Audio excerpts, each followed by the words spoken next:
welcome to today's video as we cover some player moves. We have three teams that have made a move in the last few days, so let's get into this. These three teams are in different stages. One team is actually eliminated from playing in summer. They still have to play one more series though, so keep that in mind. I think a lot of misnomers are going around that OMG are dead and they get one more series and then they're done for the year.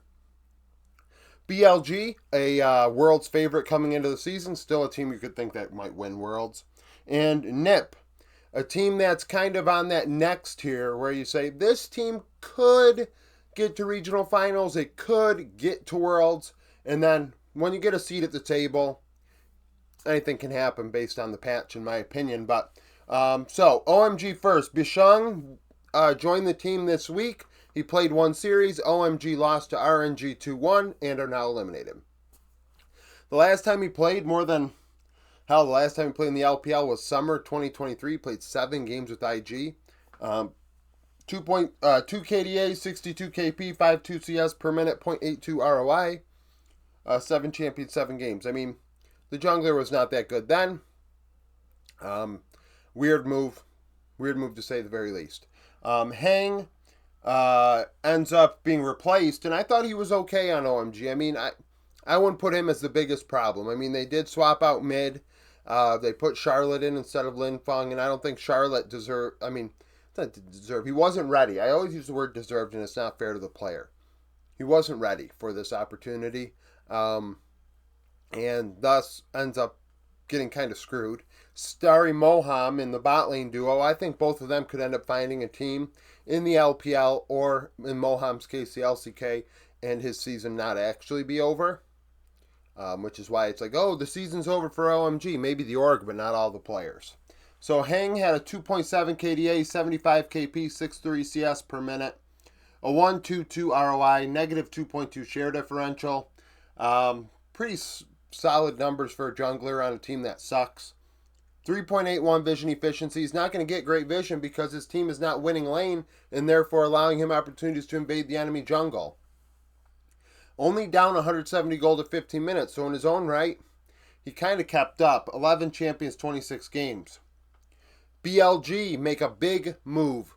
They've signed Beshwan from Thunder Talk. So despite Thunder Talk being in the upper group of the LPL, they allow Beshwan to walk to go to BLG and bring up Zhao Haugren. Zhao Haugren is a player that we've monitored for a couple of years. Somebody that, even if I recall, there was a rumor that in his contract when originally Thunder Talk signed him that he would get playing time in the LPL. And he did play a few games if I recall correctly, but then Beshwan took the job back. Beshwan's a player that since 2022 I've highlighted that more often than not has pretty good stats. Now last season left a lot to be desired. This year he returned to form at a high level and earned this opportunity.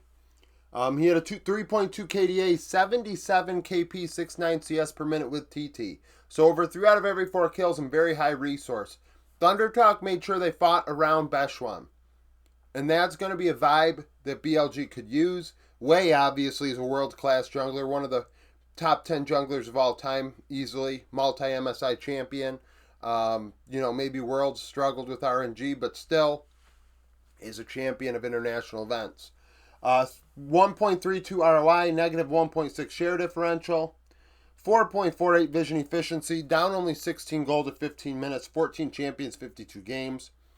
And then we compare it to Wei's stat line. And Wei's stat line is very similar. Actually, the ROI and share differential is the same, but he had less resources. Beshwan, a more resourceful jungler, does a little bit more as a result in the damage department. Wei had a better KDA at 3.9, but less involved at 72%. Less farm at 6.3. Behind a little bit more gold. Vision was not as great, which is definitely concerning. Because BLG are a roster of players that should be winning lane, and Wei should be a big part of that, and then being able to flip that into vision. So that is something to definitely kind of scratch your head about. 16 champions in 52 games. Is this going to be what fixes BLG? Think about last year. Shun is on the team. They finished second at MSI. They do great domestically. They sign Wei in summer from RNG. They play him at Worlds. They go to finals, and then they once again finish second. They keep the same other 4 players, Bin, Knight, Elk on. Now this year they changed coaches. They've been changing coaches a couple times. Last 3 years they've had 3 or 4 different coaches. Maybe you should stick with a coach and then not after, I don't know, 2 months get hasty and reactionary and just dumping your coach. How about let it play out a bit? I think the fan pressure is a big reason why there's an issue. I think that many people don't really realize how long it may take a coach to actually implement what needs to be done. Changing players, I think, always gets kind of hasty. So, the team is still entirely capable of winning Worlds with Bechuan in the lineup. Like, the team, in my opinion, is still a team that could win Worlds. And like I think I said last year, if the team wins with Wei, it doesn't make me think that Wei was better than Chun. It's just, this team was capable of doing it either way. Both these junglers are great. Bechuan, very, very fucking good jungler. If BLG win MSI, it's not going to be to me because of Bechuan. BLG were always capable of this. The game changes every 2 weeks. That's why my power rankings that came out yesterday are cumulative for the season. Because the rules change. The metas change. Ninja in Pajamas. They swap out top laners. So they added Solo Kill, who played with EDG last season. A PCS top laner. I am actually surprised that he did not join LCP. He is definitely good enough to do that. Now, EDG had him in a contract prison for a while. He's a little older than you'd think. I think he's 24. Last year with EDG, he struggled, and EDG sucked. So it's not really his fault. But then when I wrote Shanji's numbers in here, they weren't much better. And because of that, I'm like, oh, shit. Shanji, I do the stats every week and things, but like looking at the games, he could leave a lot to be desired, but the stats are like, what the fuck happened here? Now, NiP is a team with Doumbé in mid that is very low resource, one of the best low resource mid laners and creative mid laners of all time when it comes to champion pool, world champion. You need a carry-oriented top to pair with him, or a carry-oriented jungler. I think Aki is better at carries, if you recall back to a couple of years ago with his champion pool and how electric it was. But with a jungler like Wei being benched for Bechuan, NiP should be going to him. NiP signed Layan last year. Honestly, I think Layan would have been perfect next to Doumbé. But that's whatever. So Solo Kill last year at a 2.5 KDA, 56 KP, 7.6 CS per minute.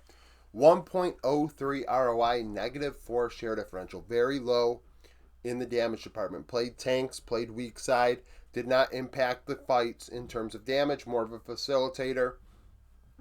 And in my opinion, that's not where Solo Kill thrives. He's a carry-oriented top laner at his best.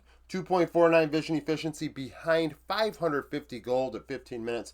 10 champions, 42 games. Now, Shanji's the better top laner in my opinion, but he has not performed like it. His KDA is 2.6, 57 KP, 7.4 CS per minute. Those numbers are very similar to Solo Kill, and NiP is a much better team on paper than EDG was last year. So it's unacceptable for Shanji to be tanking so poorly this season. Now, in terms of carry threat, because he's with Doumbé, he does deal more damage at 1.49 and a 1.4 share differential. The top laner on NiP needs to be more carry-oriented, and that should fit Shanji, but it just isn't working in the grand scheme of things.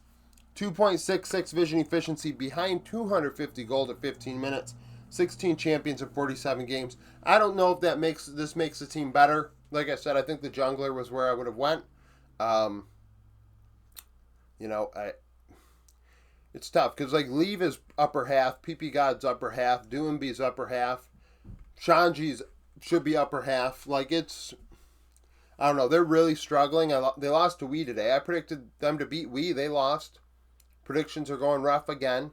This is no good. So that's moves for the last few days. Thank you for watching. If you liked the video, like it. Subscribe to the channel for daily League of Legends content. Follow me on Twitter. Join the Discord. Become a YouTube supporter. And hope to see you again tomorrow.